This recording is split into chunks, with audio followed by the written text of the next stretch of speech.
जय श्री राधे कृष्णा। हमारे YouTube channel JP Bhardwaj ब्रजवासी में आप सभी का स्वागत है। मैं जेपी भारद्वाज ब्रजवासी माता बहनों एवं सभी भाई बंधुओं का स्वागत करता हूं। दोस्तों, आज हम आपको श्रावण मास के 8वें अध्याय का श्रवण कराएंगे, जिसमें श्रावण मास में किए जाने वाले बुध और गुरु के व्रत का वर्णन किया जाएगा। गुरु और बुध का किस तरह से व्रत करना चाहिए वह सभी हम आपको बताएं। उससे पहले जो भी नए सदस्य हमारे इस वीडियो को देख रहे हैं, जिन्होंने अभी तक मेरे चैनल को सब्सक्राइब नहीं किया है, कृपया वे चैनल को सब्सक्राइब करें। बोलो शंकर भगवान की जय। ईश्वर बोले कि हे सनत कुमार, अब मैं समस्त पापों का नाश करने वाले बुध गुरु का वर्णन करूंगा, जिसे श्रद्धा पूर्वक करके मनुष्य परम सिद्धि प्राप्त करता है। ब्रह्मा जी ने चंद्रमा को ब्राह्मणों के राजा के रूप में अभिव्यक्त किया है।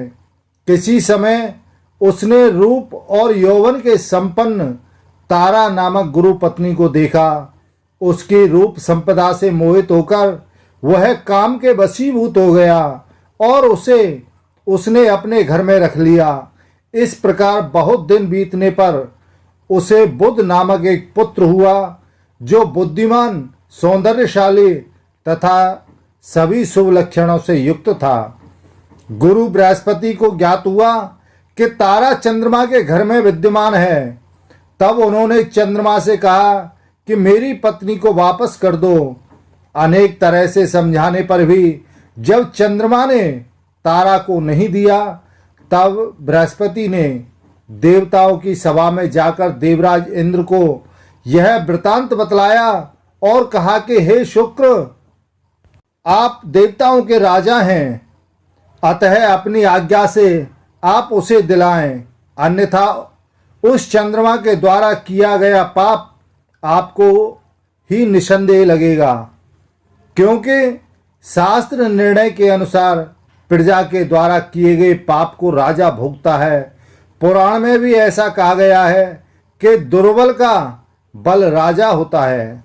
गुरु का यह वचन सुनकर इंद्र ने चंद्रमा को बुलाकर रोष पूर्वक आदेश दिया कि हे विदो, गुरु की भार्या को वापस दे दो।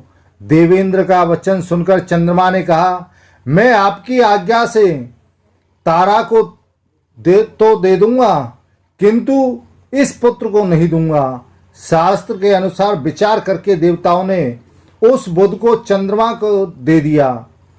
इसके बाद गुरु को उदास देखकर देवताओं ने उन दोनों को वर प्रदान किया, हे चंद्र, अब तुम घर जाओ, यह तुम्हारा भी पुत्र है और बृहस्पति का भी है। यह तुम्हारा पुत्र ग्रहों में प्रतिष्ठित होगा। हे सुराचार्य, आप यह दूसरा भी शुभ वर ग्रहण कीजिए कि जो बुद्धिमान व्यक्ति आप दोनों बुध गुरु का व्रत मिलाकर के करेगा, उसकी संपूर्ण सिद्धि होगी। यह सत्य है, इसमें संदेह नहीं है। शंकर जी के लिए अत्यंत प्रिय इस श्रावण मास के आने पर जो लोग बुधवार और गुरुवार को पूजन व्रत करेंगे, उन्हें सिद्धि प्राप्त होगी। इस व्रत में दही तथा भात का नैवेद्य व्रत सिद्धि में मूल हेतु है। स्थान भेद से आप दोनों की मूर्ति लेकर पूजन करने से भिन्न भिन्न फल प्राप्त होता है। यदि कोई हिंडोले के ऊपर स्थान पर आप दोनों की मूर्ति लिखकर पूजन करे, तो वह सर्वगुण संपन्न तथा दीर्घायु पुत्र प्राप्त करेगा। यदि मनुष्य कोषागार में मूर्ति को लिखकर पूजन करता है, तो उसके कोष बढ़ते हैं और वे कभी क्षय को प्राप्त नहीं होते। इसी प्रकार पाकालय में पूजन करने से पाक वृद्धि और देवालय में पूजन करने से उनकी कृपा प्राप्त होती है। शय्यागार में लिखकर पूजन करने से स्त्री का वियोग कभी नहीं होता है। धान्यागार में लिखकर पूजन करने से धान्य की वृद्धि होती है। इस प्रकार मनुष्य उन फलों को प्राप्त करता है। इस प्रकार 7 वर्ष तक करने के अंतर्गत उद्यापन करना चाहिए। पूर्व दिन अधिवासन करके रात्रि में जागरण करना चाहिए। स्वर्ण की प्रतिमा बनाकर विधि पूर्वक 16 उपचारों से पूजन करने के पश्चात तिल, घृत, चरु और अपामार्ग तथा अस्वस्थ से युक्त समधाओं से होम करना चाहिए। अंत में पूर्ण आहुति देनी चाहिए। तदनंतर मामा और भांजे को प्रयत्न पूर्वक भोजन कराना चाहिए। इसके बाद ब्राह्मण को तथा अन्य लोगों को भी भोजन कराना चाहिए और स्वयं भी भोजन करना चाहिए। इस विधि से 7 वर्ष तक करने पर मनुष्य सभी मनोरथों को प्राप्त कर लेता है। जो इसे विद्या की कामना से करता है वह वेद और शास्त्रों के अर्थों को जानने वाला हो जाता है। बुद्ध बुद्धि प्रदान करते हैं और गुरु बृहस्पति गुरुता प्रदान करते हैं। सनत कुमार बोले कि हे भगवान, आपने जो यह कहा है कि इस अवसर पर मामा और भांजे को भोजन कराना चाहिए, यदि बताने योग्य हो तो इसका कारण बताइए। तब ईश्वर बोले कि हे सनत कुमार, पूर्व काल में अत्यंत दीन और दरिद्र कोई 2 ब्राह्मण थे। वे मामा भांजे थे। उधर पूर्ति हेतु परिश्रम पूर्वक भ्रमण करते हुए वे दोनों किसी नगर में अन्न मांगने के लिए गए थे। उन्होंने घर घर में श्रावण मास के प्रत्येक वार को उस वार का व्रत होते हुए देखा, किंतु कहीं भी बुद्ध गुरु का व्रत नहीं देखा।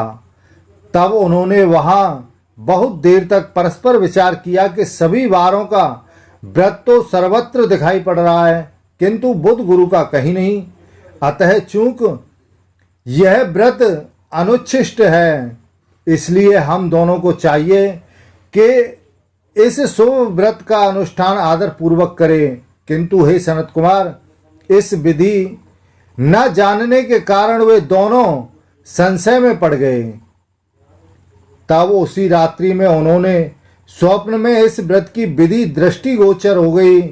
इसके बाद उन्होंने उसकी विधि के अनुसार व्रत को किया, जिससे उन्होंने अपार संपदा प्राप्त की।